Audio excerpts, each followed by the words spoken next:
So, how did I get involved with Summit?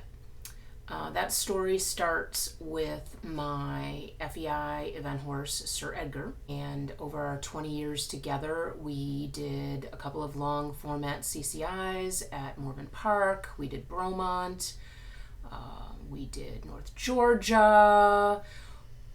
Over 40 preliminary and intermediate level horse trials over the time that we were competing.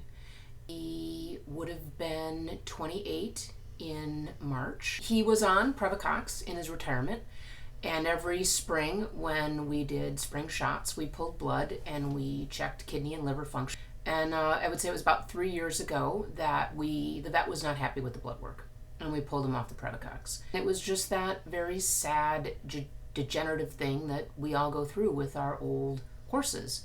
And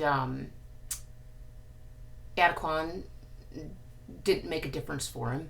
And right about Thanksgiving, Edgar really started to deteriorate. It was getting hard for him to go from the stall across the driveway out into his grass pasture. It was raining.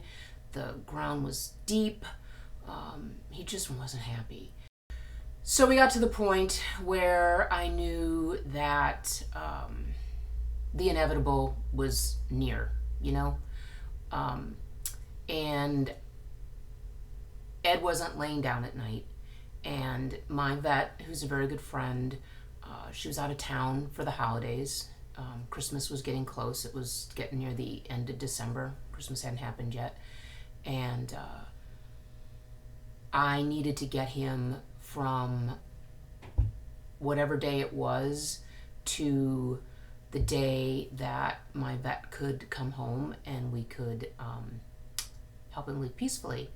And he wasn't laying down, and he didn't want to go outside, and hopefully I can hang on.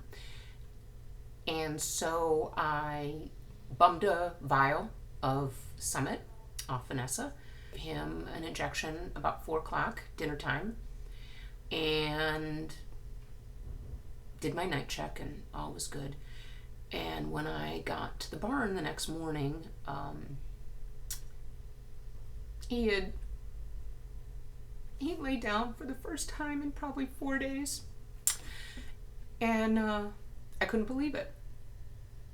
I was stunned, and I called Vanessa right away and said, "Oh my God, he's walking happily up to the pasture on the driveway, and he's grazing, and he seems to feel pretty good about being out there."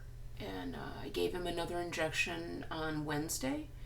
And again, even my husband, who's not a horse person, he is pretty visually astute. He can tell a sound horse from a lame horse pretty well. He could tell that the horse was moving better throughout his entire body. It wasn't hocks, it wasn't knees, it wasn't any particular place. He was just more fluid. He was more forward. He got across the ground and over to his favorite spot on the side of the hill a lot more easily. And that's when I was like, okay, there's something to this.